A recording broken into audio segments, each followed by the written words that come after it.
Hello everyone, class 12 को NEB board exam prepare गरिरहेका सम्पूर्ण स्टुडेन्टहरुलाई we welcome to this very new video, and this video is related to the content of compulsory English in which we are going to discuss the literature section answers and questions है ल अब literature section बाट English मा compulsory English मा हामीलाई 30 marks को question answer सोध्ने गर्छ सो त्यसलाई कसरी लेख्ने र कसरी चाहिँ आफ्नो आन्सरलाई हामीले लङ मा कसरी लेख्ने र सर्ट मा कसरी लेखे चाहिँ हामीले ठ्याक्क ठ्याक्क मार्क्स पाउँछौं भन्ने कुरालाई पनि म तपाईलाई आइडिया दिने छु एज पर माई एक्सपिरियन्स अनि त्यस सँगसँगै चाहिँ कस्तो कस्तो क्वेशन चाहिँ हामीलाई सिलेबसले तोकेको छ र त्यसरी कुन कुन क्वेशन सोध्छ भन्ने इम्पोर्टेन्ट केही कुराहरू पनि डिस्कस गर्दै जानेछौँ। भिडियो मैले सकेसम्म छोटो बनाउन ट्राई गर्छु र हजुरले पनि एक्जामको बेला अभियसली पनि हेर्दै हुनुहुन्छ सो त्यसलाई चाहिँ टाइमलाई इन्टु 1.25 को स्पिडमा पनि हेर्नु भयो भने तपाईको टाइम पनि सेभ हुन्छ है। ल अब सुरुमा चाहिँ हेर्न सक्छौ लिटरेचर सेक्सन आन्सर क्वेशन्स अब यसमा चाहिँ कस्तो प्याटर्नमा आएको हुन्छ त्यसलाई नै हामीले डिस्कस गर्छौं। सुरुमा चाहिँ मैले लङ क्वेशन्सहरु राखेको छु, लङ क्वेशनमा कसरी आन्सर लेख्ने 5 मार्क्स को लागि, त्यसपछि चाहिँ केही मैले सर्ट क्वेशनहरु अनि लङ क्वेशन चाहिँ यो नयाँ प्याटर्नमा चाहिँ हामीलाई पोएमको एक्सप्लेन गर्ने हुन्छ नि अरमा हो त्यस्तो त्यस्तो क्वेशन पनि राखेको छु। अनि अर्को रह्यो हाम्रो अर्को रहेको छ सर्ट क्वेशनहरु, त्यसलाई पनि एक्सप्लेन गर्दै जाने छु है। अब पहिले चाहिँ ब्रिफली आइडिया तपाईलाई लङ क्वेशनकै ब्रिफली आइडिया दिन्छु। लङ क्वेशनमा तपाईलाई चाहिँ यो पाली तीनवटा क्वेशन सोध्छ है, तीनवटा क्वेशन सोध्छ, याद राख्नु होला कतिवटा क्वेशन सोध्छ, तीनवटा क्वेशन सोध्छ। पहिलो नम्बरको ए मा चाहिँ अरमा हुने गर्छ है, पहिलो नम्बरको ए को अरमा हुन्छ, बी को चाहिँ तपाईले कम्पल्सरी गर्नुपर्ने हुन्छ, त्यसरी चाहिँ तीनवटा क्वेशन सोधेको हुन्छ, तपाईले दुईटा गर्नुपर्ने हुन्छ। अनि तपाईले सर्ट क्वेशन हेर्नुहुन्छ भने सर्ट क्वेशनमा चाहिँ नियरली 7 वटा क्वेशनहरु रहेको हुन्छ, 7 वटा क्वेशन मध्ये तपाईले चाहिँ 5 वटा क्वेशन गर्नुपर्ने हुन्छ। क्वेशन नम्बर बी र क्वेशन नम्बर डी मा चाहिँ अरमा त्यसरी चाहिँ क्वेशन सोध्छ है, नयाँ प्याटर्न अनुसार एनईबीले दिएको अनुसार। अब यही अनुसार नै एनईबीले फलो गरेर चाहिँ यदि क्वेशन पेपर बनाउने भने चाहिँ त्यसरी नै आउने गर्छ। अब लिटरेचर सेक्सनमा सिलेबसले भने अनुसार कस्तो कस्तो क्वेशन सोध्ने भनेपछि 2 मार्क्स को 5 वटा गरेर 10 नम्बरको, अनि त्यसपछि 5 मार्क्स को 2 वटा गरेर 10 नम्बरको, यसरी चाहिँ 20 मार्क्स को चाहिँ लिटरेचरबाट सोध्ने छ। अनि लिटरेचरबाट सोधेको क्वेशन आन्सरमा चाहिँ कुन कुन कुरा कभर गर्नुपर्छ, कुन कुन विद्यार्थीको स्किल र नलेजलाई चेक गर्ने भनेपछि कम्प्रिहेन्सन भनेपछि त्यो जुन स्टोरीहरु पढ्छौं हामीले हैन, वान एक्ट प्ले पोएमहरु पढ्छौं नि, त्योबाट पढेर बुझे अनुसारको आन्सर लेख्ने पहिलो कुरा चाहिँ यो चेक गर्न सक्छ। अनि अर्को चाहिँ अरु कुरा के चाहिँ गर्न सक्यो भने चाहिँ समराइजिङ एकदमै धेरै इम्पोर्टेन्ट हुन्छ है। 5 मार्क्स को लागि write the summary of the story a devoted son भनेपछि त्यस्तो चाहिँ समरी लेख्न एकदमै धेरै इम्पोर्टेन्ट हुन्छ। समरी पनि याद राखिराख्नु होला, हुन्छ समरी जान्नु भयो भनेपछि अरु कुरा पनि नर्मली जानिहाल्नु भइहाल्छ। अर्को रहन्छ क्यारेक्टर राइटिङ, क्यारेक्टर स्केच है, क्यारेक्टर स्केच गर्नको लागि सोधिरहेको हुन्छ र क्यारेक्टर स्केच चाहिँ बेसिकली वान एक्ट प्लेबाट आइरहेको हुन्छ। जस्तै sketch the character of Lakshmi Narayan, sketch the character of famous young अथवा famous actress, sketch the character of Monsieur Durand, अनि त्यससँग sketch the character of Rakesh भनेर त्यसरी चाहिँ डिफ्रेन्ट क्वेशन चाहिँ आएको हुन्छ है। क्यारेक्टर स्केचिङ गर्ने क्वेशन चाहिँ हरेक पटक सोधेकै हुन्छ। यो क्यारेक्टर स्केच गर्ने कसरी भन्ने कुरा चाहिँ म तपाईलाई आइडिया दिन्छु। क्यारेक्टर स्केच गर्दा चाहिँ जस्तै मुन्सिया डुरानको क्यारेक्टर स्केच गर्ने भनेर क्वेशनले सोध्यो भने चाहिँ मुन्सिया डुरान एउटा प्रोटागोनिस्ट हो कि एन्टागोनिस्ट हो त्यो कुरा चाहिँ लेख्नु होला। प्रोटागोनिस्ट भनेको जो हिरोको रोल खेलेको हुन्छ उसलाई चाहिँ प्रोटागोनिस्ट भनेको नि चाहिँ प्रोटागोनिस्ट हो हैन। अनि उसले चाहिँ स्टोरीमा चाहिँ कुन कुन काम गर्छ त्यो कुरा लेख्नु होला। त्यो कामबाट उसले चाहिँ के इम्प्याक्ट पाइरहेको छ, उसको चरित्र के देखाइएको छ, राम्रो चरित्र छ कि नराम्रो चरित्र छ त्यो देखाइएको छ नि हो, त्यो कुरालाई चाहिँ तपाईले आफ्नो आन्सरमा लेख्नुपर्ने हुन्छ। उसले चाहिँ कसरी आफ्नो छोरीको ब्राइट फ्युचरको लागि स्याक्रिफाइस गर्छ हैन, एउटा डिभोटेड हस्बेन्ड र आफ्नो छोराको लागि सधैँ एउटा प्रे गर्ने एउटा फादरको रूपमा चाहिँ उसलाई प्रेजेन्ट गरेको छ, उसले यस्तो यस्तो काम गर्यो भनेर चाहिँ तपाईले क्यारेक्टर स्केच गर्न सक्नुहुन्छ। त्यसैगरी लक्ष्मीनारायणको क्यारेक्टर स्केच गर्यो भनेपछि तपाईले त्यही अनुसार उसले चाहिँ कसरी चाहिँ ओ एकदमै क्लेभर थियो, चतुर थियो हैन, कसरी चाहिँ राजालाई उसले मतलब राजालाई चाहिँ डिसिभ गरेर चिट गरेर चाहिँ बुल आफै मतलब बुल यसरी मरेको भनेर चाहिँ लास्टमा आफ्नो ज्यान चाहिँ जोगाउनको लागि एकदमै क्लेभर टाइपको पर्सन थियो, उसले चाहिँ यस्तो यस्तो गर्यो भनेर चाहिँ हामीले लक्ष्मीनारायणको क्यारेक्टर स्केच गर्न सक्ने भयो। अब हामीलाई फेमस एक्ट्रेसको भनेपछि उसले चाहिँ एकदमै धेरै अरूलाई डिसिभ गर्ने म्यानिपुलेटिभ टाइपको क्यारेक्टर हो हैन, अरूको फ्यामिली अफेयरमा चाहिँ प्रब्लम क्रिएट गर्ने टाइपको वुमेनको रूपमा चाहिँ उसलाई क्यारेक्टराइज गरेको छ भनेर उसको चाहिँ चरित्र उसको ह्याबिट अथवा बिहेभियरको बारेमा चाहिँ हामीले क्यारेक्टर स्केचमा चाहिँ एक्सप्लेन गर्नुपर्ने हुन्छ। अनि अरु त्यस्तै टाइपको क्वेशन के हुन्छ भने राइटिङ द थीम अथवा सेन्ट्रल आइडिया, अब यो 2 मार्क्समा पनि सोधिरहेको हुन्छ। जस्तै राइट द सेन्ट्रल आइडिया अथवा theme of the poem a day हो यो भनेर तपाईले सोध्न सक्छ भनेपछि मेन कुरा के हो, त्यो पोएमले भन्न खोजेको एउटा मेन कुरा हुन्छ नि, बेसिक सेन्ट्रल आइडिया हुन्छ नि हो त्यस्तो लेख्ने क्वेशन पनि सोधिरहेको हुन्छ। अनि अर्को रहन्छन् तपाईलाई एनालाइज र इन्टरप्रेट गर्ने टाइपको क्वेशन सोध्ने भयो। अनि कम्पेयरिङ टाइपको क्वेशन पनि सोध्न सक्छ है। जस्तै कम्पेयरिङमा चाहिँ तपाईले क्वेशन कसरी सोध्न सक्छ भनेपछि how is young actress how is young woman different from famous actress होइन, त्यो फेमस एक्ट्रेसबाट चाहिँ यङ वुमेन कसरी डिफ्रेन्ट छ, उहाँको क्यारेक्टर कसरी फरक छ, अनि how is Gatson different from mister Governel होइन, उनीहरू चाहिँ कसरी क्यारेक्टर उनीहरूको फरक छ भन्ने कुराहरूलाई त्यसरी कम्पेयर गर्ने क्वेसन पनि आइरहेको हुन्छ। अनि त्यो सँगसँगै अरू चाहिँ लिटरेरी इन्टरप्रिटेसन, अब लिटरेरी इन्टरप्रिटेसन र क्रिटिकल अप्रिसिएसनको दुईवटा क्वेसन आएको हुन्छ। लिटरेरी इन्टरप्रिटेसन भने चाहिँ कस्तो भनेपछि is the title the bull justified भनेको मतलब त्यो जुन हाम्रो कथामा पढ्छौँ, जुन हाम्रो वान एक्ट प्लेमा पढ्ने कन्टेन्टहरू छ नि, त्यो कन्टेन्टलाई चाहिँ के त्यो टाइटलले जस्टिफाई गरेको छ भनेपछि त्यस्तो टाइपको क्वेसन पनि सोध्न सक्ने भयो। अनि त्यो सँगसँगै यो लिटरेचर सेक्सन चाहिँ मतलब यो जस्तै हामीले एउटा पोएम कुन लिन सक्छौँ भनेपछि सफ्ट स्टोम भन्ने पोएम भयो होइन, has the poem soft storm correctly shown the exact picture of Nepali society भनेर त्यसरी पनि क्वेसन सोध्न सक्ने भयो, जसमा चाहिँ हामीले आफ्नो क्रिटिक्सहरू पनि लेख्न सक्छौँ, यो यस्तो चाहिँ गरेको छ नि, यो राम्रो छ नराम्रो छ भन्ने त्यस्तो टाइपको क्वेसन पनि सोध्न सक्छ है। ल यस्तो क्वेसन सोध्न सक्छ भन्ने प्र्याक्टिस तपाईँलाई भनिदिइसकेपछि अब हामी एन्सर कसरी लेख्ने भन्ने कुराको बारेमा चाहिँ डिस्कस गरौँ। सुरुमा लङ क्वेसनहरू रहेका छन्, मोडल क्वेसन अनुसार मैले लङ क्वेसन राखेको छु। क्वेसन नम्बर 3 मा चाहिँ लङ एन्सर लेख्नुपर्ने हुन्छ र लङ एन्सरबाट मलाई योपालि एकदमै धेरै हेभी चान्स मतलब आउँछ भन्ने क्वेसन चाहिँ के लाग्छ भने चाहिँ how has the one act play bull made a satire on the feudal system, feudal सिस्टममा चाहिँ कसरी सटायर हानेको छ भन्ने क्वेसन चाहिँ एकदमै धेरै हेभी चान्स जस्तो लाग्छ है मलाई योपालि, किनभने पोहोर साल पनि हामीले दिएको बोर्ड इक्जाममा 5 मार्क्सको लागि वान एक्ट प्लेबाटै सोधेको थियो। सो योपालि चाहिँ त्यो क्वेसन मलाई एकदमै धेरै आउला जस्तो चाहिँ लाग्छ होइन, अब त्यो पनि मेरो स्ट्रङ गट फिलिङ हो, अब त्यो त इक्जाममै थाहा हुन्छ आउँछ कि आउँदैन भनेर। सुरुको क्वेसन हेर, how does Monsieur Durand face death, what is the significance of burning a house facing डेथबाट चाहिँ सोधेको छ। अब यसमा चाहिँ सुरुको प्याराग्राफमा के गर्नु होला भनेपछि स्टोरीलाई हल्का एक्सप्लेन गरिदिनु, स्टोरी कसले लेखेको हो अनि स्टोरीमा चाहिँ के कुरा भएका छन्, अनि त्यति कुरा लेखेपछि यो क्वेसनसँग रिलेटेड कुराहरूलाई पनि फर्स्ट प्याराग्राफमा नै जोड दिनु होला। अनि त्यो गरेपछि सेकेन्ड प्याराग्राफमा चाहिँ हामीले फर्दर त्यसले एक्सप्लेन गर्नुपर्ने हुन्छ है। सो मैले लेखेको एन्सर हेर्न सक्नुहुन्छ, मैले सुरुमा चाहिँ स्टोरीको नाम र कसले लेख्यो त्यसलाई चाहिँ इन्क्लुड गरेँ, अनि त्यसमा चाहिँ भएको मेन क्यारेक्टरले गरेको कामलाई चाहिँ सुरुको सेन्टेन्समा इन्क्लुड गर्न सक्नुहुन्छ है। In the short story facing death by August Strindberg, Monsieur Durand faced death with bravery and composure. When he learns that his house is on fire, he remains calm and acts quickly to evacuate his family and valuable possession. He ensures that family members are safe before attempting to save his property. Despite his efforts, he realizes that it's impossible to save everything and decides to let the house burn down. भनेर चाहिँ यसरी सुरुमा चाहिँ mainly राइटरको बारेमा पनि explain गर्यौँ र क्वेसनसँग related कन्टेन्टलाई नै हामीले यहाँ सुरुमा नै प्रायोरिटी दिनुपर्ने हुन्छ। कसरी चाहिँ डेथ फेस गर्नुभयो मुन्सियर डुरानले भनेपछि हामीले वान लाइनमा पनि विथ ब्रेभरी एन्ड कम्पोजर भनेर लेखिसकेका छौँ, अनि त्यो सँगसँगै उहाँले त्यो इभेन्टसँग रिलेटेड केही अरू एडिसनल इन्फर्मेसनलाई पनि हामीले चाहिँ यसरी डिस्क्राइब गरेका छौँ। अब यहाँ चाहिँ यो सिग्निफिकेन्ट कसरी चाहिँ यसको सिग्निफिकेन्स अथवा यो कुरा यो जुन हाउस जलिरहेको छ नि त्यो कुरा चाहिँ के देखाइरहेको छ भन्ने कुरालाई चाहिँ इन्डिकेट गरेको छ भनेर क्वेसनले सोधेको छ। So generally the burning house is in the story significant in several ways, different कुरालाई चाहिँ यसले एनालाइज गरेको छ। First it represent the impermanence of material possessions and transitions of life itself. Monsieur Durand, itself was a full stop. And Monsieur Durand realizes that everything he has worked for can be destroyed in an instant, and that the most important thing is safety and well-being of his loved one. पहिलो कुरा चाहिँ के indicate गरिरहेको छ नि burning हाउसले, जुन हाम्रो material पोजिसनहरू छ नि फिजिकल थिङ भौतिक कुराहरू चाहिँ संसारमा रहिरहेदैनन् तिनीहरूको एक न एक दिन एन्ड हुन्छ भन्ने कुरालाई सिग्निफिकेन्ट गरेको छ पहिलो कुरा होइन।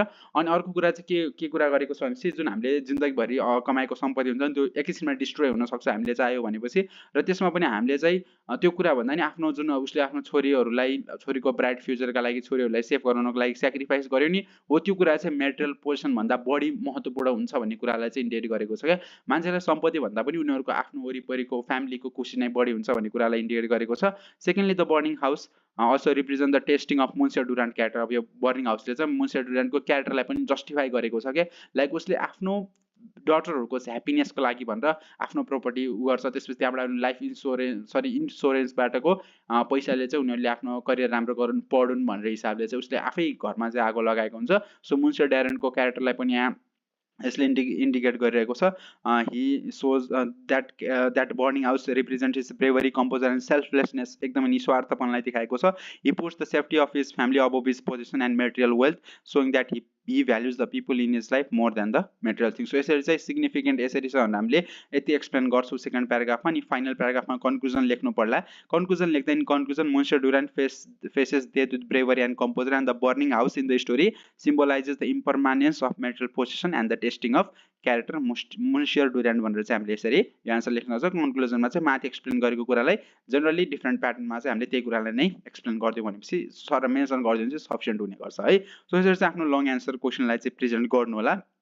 यो एउटा तरिका भयो। त्यससँगसँगै अर्को क्वेसन रहेको छ my old home is a story about Lu Xun's Lu छुटेको छ Lu Xun's memories from youth to mid age that depicts the conflict between memories and realities explain. यो पनि एकदमै धेरै इम्पोर्टेन्ट क्वेसन रहेको छ। जस्तै माई ओल्ड होममा चाहिँ कसरी लुज हुनको माध्यमबाट आफूले सोचेको एउटा मेमोरिज र रियालिटीमा चाहिँ कसरी कन्फ्लिक्ट हुन्छ, कुन कुन कुरा चाहिँ कसरी फरक हुन्छ भन्ने कुरालाई चाहिँ स्टोरीले कसरी देखाएको छ भन्ने क्वेसन सोधेको छ। अब यसको स्टोरीको अब यो स्टोरीको बेसमा भएर यसको आन्सर लेख्दाखेरि त्यही पनि त्यसरी नै सुरुमा चाहिँ जनरल इन्फर्मेसन दिनु पर्यो स्टोरीको। My old home by Lu हुन is a story about conflict between memories and reality भनेर यति चाहिँ जनरल ब्रिफ इन्फर्मेसन दिन्छौँ। त्यसपछि अब स्टोरीको हामीले जनरल अब क्वेसनले हामीलाई यो मेमोरिज र रियालिटिजको कन्फ्लिक्टको बारेमा एक्सप्लेन गर्न भनेको छ भने चाहिँ यही कुरालाई नै हामीले जोडिहाल्ने गर्छौँ। The story takes the reader through the narrator's journey from the youth to middle age. He returns to his old village where he spend childhood and youth after several years of living in the city.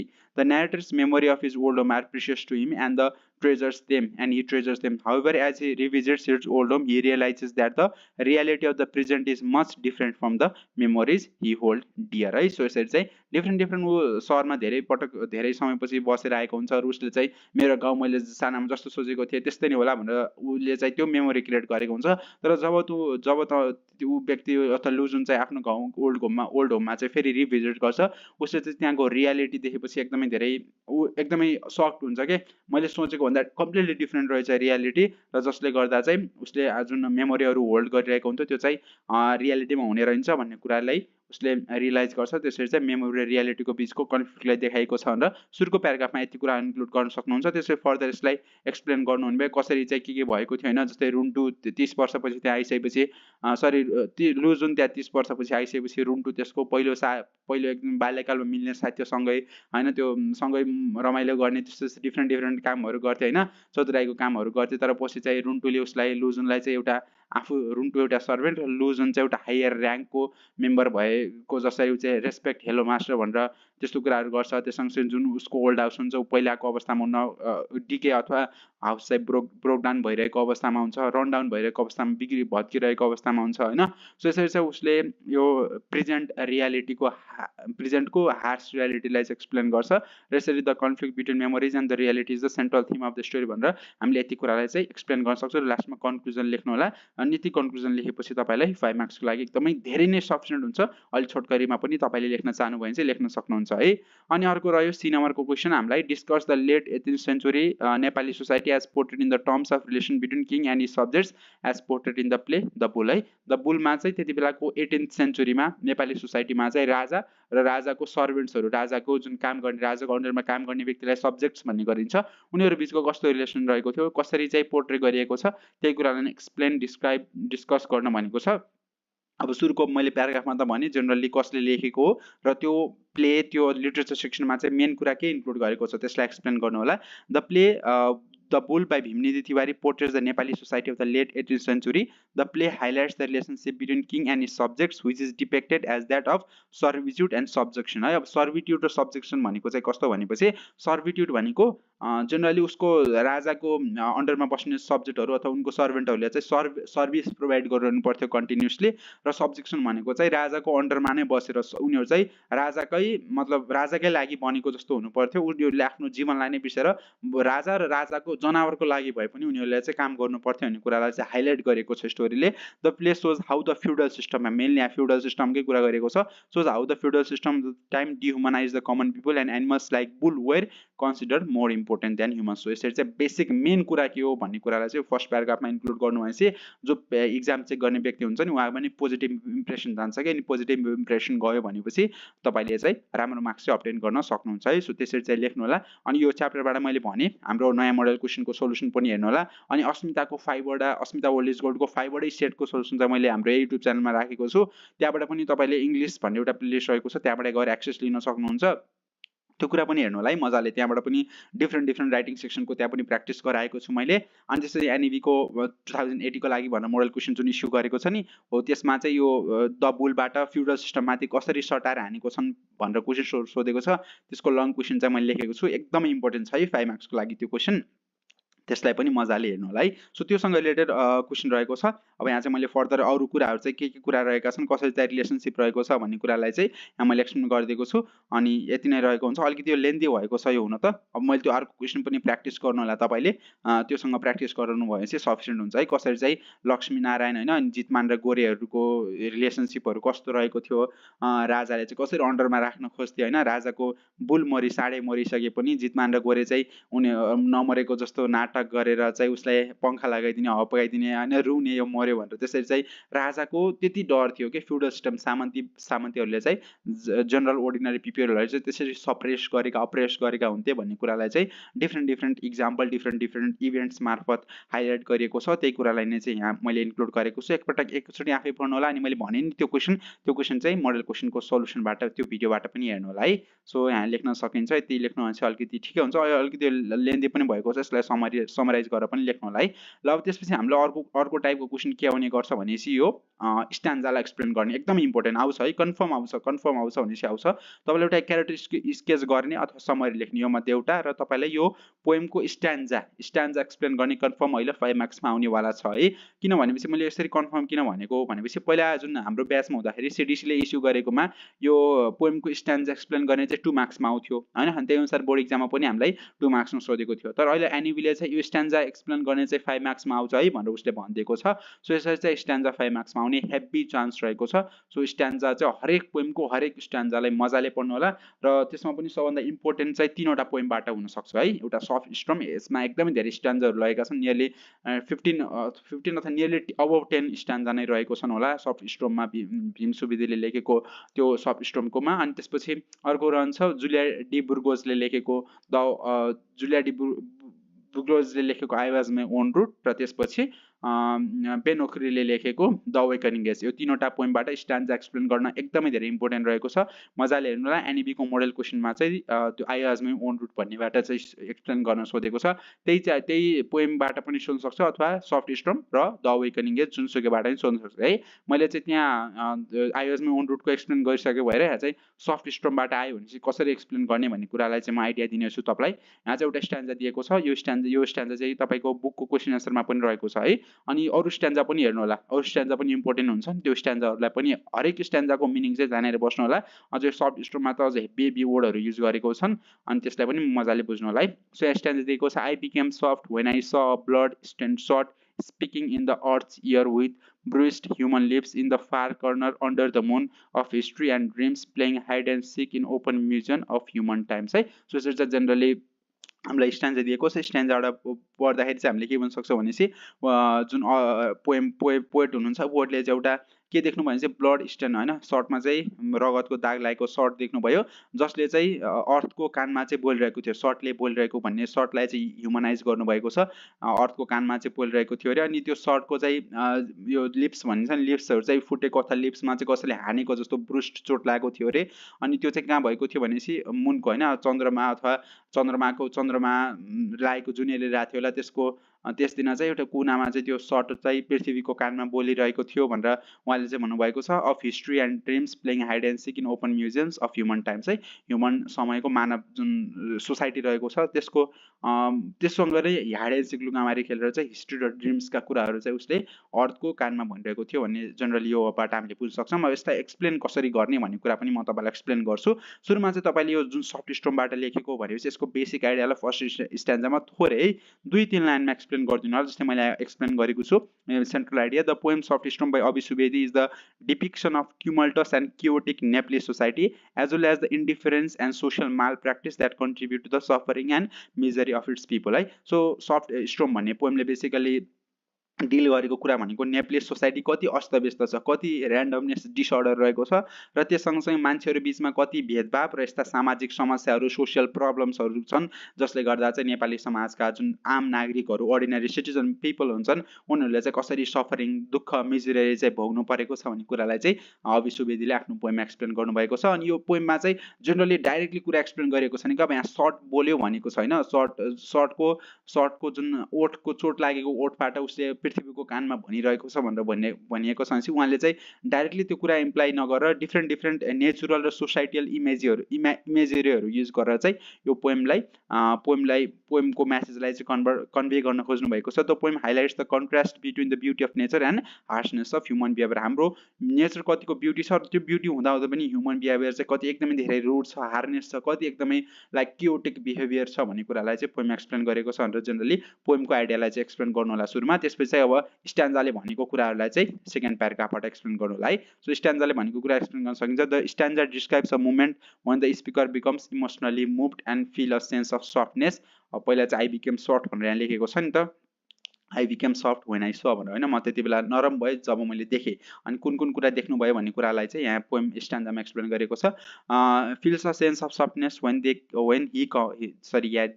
when he comes across a blood-stained shot on the ground. The shot seems to speak to the earth with its bruises and human-like features, almost as if it has a life of its own. The scene takes place in a far corner under the moon of history and dreams, implying that it is a moment that has significant meaning and relevance to the past and future. The image of shot playing hide and seek in open museum of human time suggests that it is a symbol of many stories and struggles that have been forgotten or ignored throughout the human history. The stanza invokes a sense of empathy and encourages the readers to recognize the humanity in even the most यो म्युडेन भनेको चाहिँ original भन्न खोजेको है, common म्युडेन भन्दा पनि हुन्छ, in common or ओभरलुक्ड objects भनेर चाहिँ यसरी हामीले पोएमको स्ट्यान्जालाई एक्सप्लेन गर्नुपर्ने हुन्छ। यसको मिनिङ जेनरली यहाँ चाहिँ राइटरले भन्न खोजेको अनुसार चाहिँ जुन सर्टको माध्यमबाट उहाँले चाहिँ के कुरा एक्सप्लेन गर्न खोज्नु भएको छ भने चाहिँ मान्छेहरू एकदमै सफर गरिरहेका छन् हैन, सफर गरिरहेका छन् र त्यो कुरा चाहिँ उनीहरूले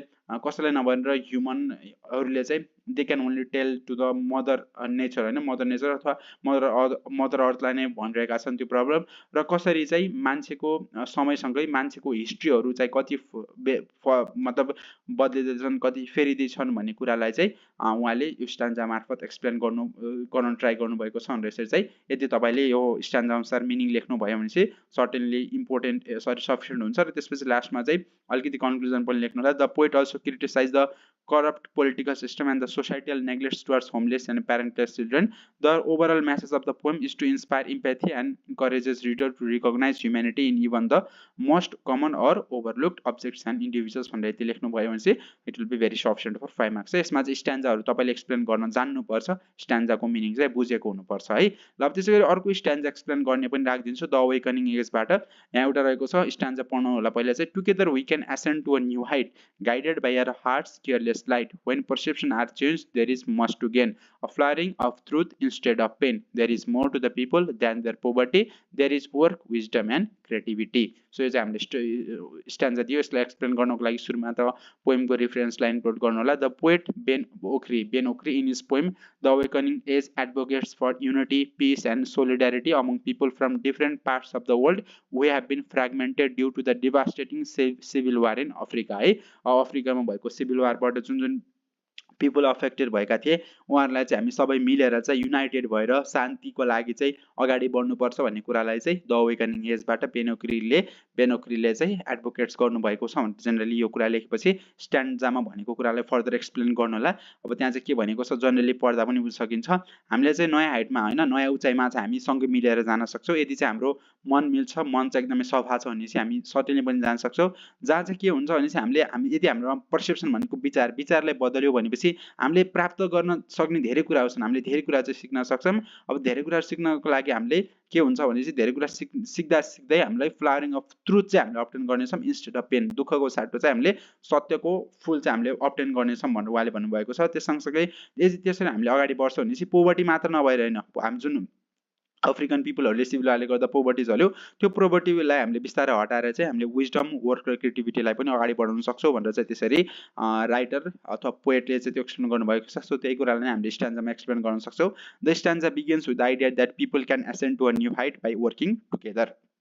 The use of the word together emphasizes that poet calls for unity and solidarity among people. He believes that people can be guided by their heart's clearless light, which suggests that people should follow their innermost desire and aspirations to achieve their goals. The poet emphasizes that changing perceptions can lead to flowering of truth instead of यदि हाम्रो सोचाइ बदल्छौँ भनेपछि त्यहाँ चाहिँ हामीलाई सत्य मिल्न सक्छ, हामीलाई दुःख मात्र मिल्दैन भनिएको छ. This implies that by changing their perspective of their situation, people can see the truth of their potential and realize their worth. The last three lines of the stanza focuses on the idea that there is more to people than their poverty.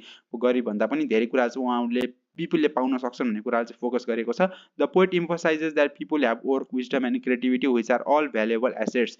This suggests that people should focus on their strength and use their skill and talent to create a better life for themselves and others. भन्दै चाहिँ हामीले स्ट्यान्जा explain गर्न सक्छौँ अनि लास्टमा लेख्न सकिन्छ. In conclusion, the stanza conveys the poet's message that by working together and following their hearts, people can reach heights and achieve their goal भन्दै चाहिँ हामीले 5 मार्क्सको लागि एक्सप्लेन गर्न सक्छौँ है. स्ट्यान्जा एकदमै धेरै एक्सप्लेन गर्न सोधिरहेको हुन्छ. त्यसपछि हामी अब सर्ट क्वेसन आन्सर कसरी लेख्ने भन्ने कुराको बारेमा एक्सप्लेन गर्छौँ. सर्ट क्वेसनमा चाहिँ अब जनरली तपाईँलाई चाहिँ पाठ पढेकै आधारमा क्वेसन सोध्ने गर्छ. अनि पाठ पढेकै आधारमा क्वेसन सोध्यो भनेपछि त तपाईँले जनरली लेख्न सक्नुहुन्छ र त्यसमा पनि अलिकति फिलोसफिकल लोजिकल भएर पनि तपाईँले एन्सर चाहिँ लेख्न सक्नुहुन्छ. जस्तै from neighbours story a question can be asked like this: why did that young man cry at the end of the story? हैन, त्यो क्वेसन सोध्यो भने चाहिँ अब त्यसमा चाहिँ हामीले लोजिक लगाउनु पर्यो नि त. किनकि त्यो मान्छेले चाहिँ यङ म्यानले चाहिँ जहिले भए पनि के सोचेको थियो भने चाहिँ ह्युमन हामीले जुन वरिपरिको सोसाइटी छ त्यसमा चाहिँ कोअपरेसन छैन, अहिले सब गइसक्यो होइन, त्यस्तो मान्छेहरू चाहिँ अब आफ्नो स्वार्थी भइरहेका छन् भन्ने त्यसको पहिलेको माइन्डसेट रहेको थियो. तर पछि जब तिनीहरूको बच्चा हुनेवाला हुन्छ होइन, तिनीहरूले नेबरहरूले त्यति धेरै सहयोग गर्छन् नि, त्यसबाट उसको पर्सेप्सन चेन्ज हुन्छ. ओहो मैले त गल्ती गरिरहेको रहेछु भन्ने त्यसरी चाहिँ उसको पर्सेप्सन चेन्ज हुन्छ र एउटा नयाँ भिजन चाहिँ उसमा आउने गर्छ. सो त्यसले गर्दा चाहिँ उसको मन एकदमै कोमल हुन्छ होइन, अलिकति सफ्ट हार्टेड हुन्छ. त्यसले गर्दा ऊ चाहिँ रुन्छ भनेर त्यसरी चाहिँ तीन कुराहरू चाहिँ कम्प्रेहेन्सनसँग रिलेटेड हुन्छ, जहाँ चाहिँ तपाईँले आफ्नो लोजिक पनि लगाउनु पर्ने हुन्छ है. सो त्यसरी चाहिँ अब गर्ने काम चाहिँ तपाईँको भयो. जस्तै what do mean by fracture dialogue भनेर पनि सोध्नु सक्छ. फ्र्याक्चर डायलग भनेर सोध्यो भनेपछि चाहिँ त्यहाँ के भयो, फ्र्याक्चर डायलग भनेको जुन नेबरमा चाहिँ मिसअन्डरस्ट्यान्डिङ भएको थियो due to language barrier, language नमिल्दा चाहिँ डायलगहरू कुराकानी राम्रोसँग गर्न सकिएको थिएन. त्यसलाई चाहिँ फ्र्याक्चर्ड ल्याङ्ग्वेज भनेर चाहिँ त्यसरी पनि सोध्न सक्ने भयो है. सो अब क्वेसन डिफ्रेन्ट प्याटर्नमा सोध्न सक्छ. अरू सोध्न सक्ने भनेको चाहिँ यो लिटरेरी इन्टरप्रिटेसनबाट पनि सोध्न सक्ने भयो. Justify the title the bull. अब द बुल भन्ने टाइटल चाहिँ यो जुन वान एक्ट प्ले रहेको छ नि त्यसको कन्टेन्टसँग चाहिँ कसरी रिलेटेड छ, कसरी चाहिँ जस्टिफाइड भएको छ भन्ने कुरालाई चाहिँ हामीले एक्सप्लेन गर्नुपर्ने हुन्छ. सो यसको आन्सर लेख्दा the bull powerfully depicts the feudal system of the time in which ordinary people were oppressed, dominated and dehumanized. The title of this one act play is highly relatable. यो चाहिँ लेख्नै पर्छ है. जुन चाहिँ question सोध्यो भने अब अरू टाइटल पनि सोधेको छ भने यो लाइन चाहिँ लेख्न नबिर्सनु होला. The title of this one act play अथवा the story is highly relatable as all the events are relevant and concerned with the bull and its death. अब बुल र त्यसको मृत्युसँगै अब वरिपरि भएको कारणले गर्दा एकदमै सुटेबल टाइटल छ भनेर हामीले लेख्नुपर्छ. It has been shown that the bull is deserved great respect than the common people in the play. So the title perfectly suits for the content of one act play भनेर चाहिँ यसरी justification 2 मार्क्सको लागि दिन सक्छौँ. त्यससँग अर्को आउनु भयो character sketch गर्न सक्ने क्वेसन आउनु भयो. क्यारेक्टर स्केच प्लस त्यस सँगसँगै कम्पेयरिङ गर्ने होइन, दुईवटा क्यारेक्टर बिचको कम्पेयर पनि गर्न आउन सक्छ. Draw the character sketch of famous actress, how is she different from earnest young man, a matter of हस्बेन्डबाट क्वेसन सोधेको छ. सो यसको आन्सर लेख्दा the famous actress is portrayed as a self centred and manipulative person who is willing to use her charm to get what she wants. In contrast earnest young women is portrayed as a simple and honest person who values sincerity and integrity over fame and fortune भनेर यसरी चाहिँ हामीले क्यारेक्टरलाई sketch गर्नुका साथसाथै contrast पनि गर्न सक्छौँ.